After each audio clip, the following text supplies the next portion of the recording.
Matt Lenihan Boxing Social in association with Empire Fight Store forged Irish out.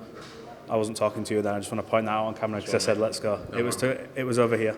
It was over him. Yeah. Just quickly talk me through an upset victory tonight. Jordan Gill came into Fight Week with a lot of people talking about what's next for Michael Conlan, but he had a live opponent in front of him and he's come in and done a job. Just give us your initial reaction. Yeah, I think we always knew he was a live opponent, and Jordan was always there. We've seen them both in tough fights over the years and knew they were both going to bring it. And look, he was definitely the underdog, especially coming to Belfast, but he went in there and with a performance like that, unbelievable win that sets him up. And I was just talking to the guys, like, who would have thought, 3-4 years ago, I remember Jordan Gill lost at Peterborough, and you think to come back, but it's even like, Lee Wood's another example, someone who's come back and to get a win like this tonight sets him up for some huge fights. Jordan's obviously sort of not just changed his career, but he's changed his life now because he's bounced himself into that mix of Warrington's obviously Wood, probably won't fight because he's his mate, but Cordina, Navarrete's knocking about, some big fights for him now.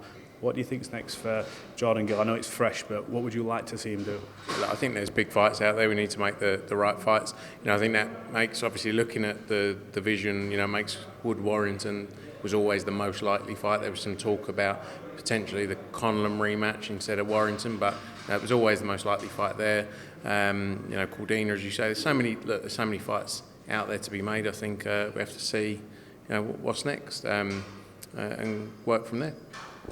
Michael Conlan, difficult one to swallow, I can imagine. Very prideful anyway, come off a knockout loss to Alberto Lopez. No shame for a world title. He shared many rounds with Jordan Gill, and for the life of me, I don't think if the fight was to have ended in him losing, he thought it had ended like that kind of thing. Where does he go from here?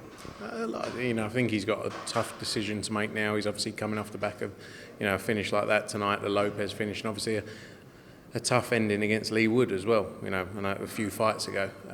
But I think, he'll have to look at what he wants to do now. He's had a tremendous career, both amateur and professional, and he's set himself up as well financially, and I think he'll now have a tough decision to make, but I think knowing him and knowing like Jamie as well, I think they'll look at it and probably think this is maybe the end. I can't speak for them, obviously, but I think that's what they may be thinking. But he'll have to take some time now to decide.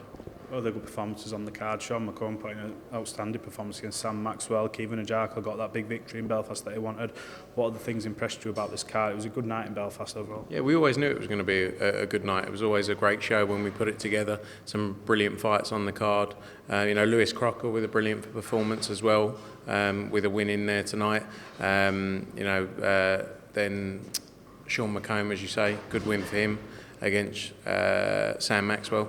Good performance for him, and that sets him up for some big fights next year. Cameron Vong as well. He looked entertaining. He did a moonwalk as well down the ramp. I asked him about that. I was saying he might fall over on the way down. Lee Lai's professional debut, just 18 years old. Great night and great atmosphere as well. It was always going to be hard to follow last weekend, but it was a tremendous atmosphere in there. Great show. 100%. Look, Frank, I know we said a couple of minutes. Thank you for your time, and we'll catch up soon. Cheers, Pat.